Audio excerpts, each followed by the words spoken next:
Films and fans நேயர்கள் அனைவருக்கும் வணக்கம். நான் தான் உங்களோட விஜய் கார்த்திக். இன்னைக்கு நான் மூவி ரிவ்யூல பார்க்க போற திரைப்படம் மஞ்சுமல் பாய்ஸ், சிதம்பரமோட டைரக்ஷன். இந்த படத்தோட ரிவ்யூ நம்ம பாக்குறதுக்கு முன்னாடி இந்த படத்தை ஓவராலா தமிழ் ஆடியன்ஸ் பாக்குறாங்க அப்படிங்கிறப்போ படத்துல டைரக்டர் ஆட் பண்ணிக்கூடிய எலிமெண்ட்ஸ் எல்லாமே சென்னை 28ல ஆல்ரெடி நம்மளாம் பார்த்து என்ஜாய் பண்ணிட்டோம். அப்படி இருக்கும்போது பாய்ஸ் கேங் வச்சு ஒரு படம் பண்றாங்கிறப்போ அந்த பாய்ஸ் கேங்குள்ள இருக்கக்கூடிய அந்த ஃபன்னான எலிமெண்ட்ஸ் என்னென்ன, ஒருத்தங்க எப்படி கலாய்ச்சிப்பாங்க, அங்க இருக்கக்கூடிய நடக்கிற விஷயங்கள் எல்லாம் தான் அப்படிங்கிறத சிதம்பரமும் வெங்கட் பிரபு ரேஞ்சுக்கு இன்டெப்தா லேர்ன் பண்ணி கிரவுண்ட் ஒர்க் பண்ணியிருக்காருங்கிறது தெளிவா தெரியுது. இந்த படத்துடைய ஸ்டோரி 11 பேர் கொண்ட ஒரு கேங் இருக்காங்க.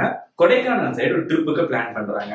அங்க இடத்துல அவங்க ட்ரிப்புக்கு போறப்போ அந்த இடத்துல ஒரு குழி மாதிரி இருக்கு. அந்த குழிக்கு ஒரு பழைய வரலாறு வேற இருக்கு.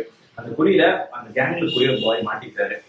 இப்போ மாட்டினதுக்கு அப்புறமா மற்ற கேங்ல இருக்கவங்க எல்லாம் சேர்ந்து எப்படி அந்த கீழே விழுந்தவரை காப்பாத்தினாரு அண்ட் அந்த ப்ராசஸ்ல நடந்த சுவாரஸ்யமான விஷயங்களை என்னென்னங்கிறது தான் மஞ்சுமல் பாய்ஸோடைய மொத்த கதையே.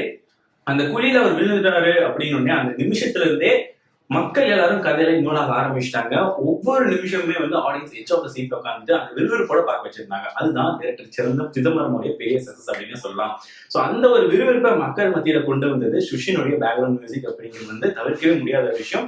இது போக படத்துல நடிச்ச கேரக்டர்ஸ் ஸ்ரீநாத் ஆகட்டும், சௌபின் ஆகட்டும், எல்லாருமே அந்த கேரக்டரை ஒட்டி ரொம்ப நல்லாவே பண்ணியிருந்தாங்க. ஸ்பெசிபிக்கா இவங்களுக்கு மட்டும்தான் ஹைலைட் கொடுத்துருக்காங்கிறத தாண்டி இந்த படத்துல கூட இந்த கேங்குக்கு எல்லாத்துக்குமே இம்பார்ட்டன்ஸ் கொடுத்து சிதம்பரமுடைய பிரில்லியன்டான ஒர்க் அப்படின்னே சொல்லலாம். ஓவராலா டெக்னிக்கல் டீமுடைய ஒர்க் எல்லாமே ரொம்பவே நல்லா இருந்துச்சு. அண்ட் இந்த படம் தி பெஸ்ட் அப்படிங்கிறது மஸ்ட் வாட்ச் மூவி அப்படின்னே சொல்லலாம். இந்த படத்தை நம்ம சேனலுக்கு கொடுக்குற ரேட்டிங் 4 out of 5. இதே மாதிரி வேற ரிவ்யூ நான் சந்திக்கிறேன்.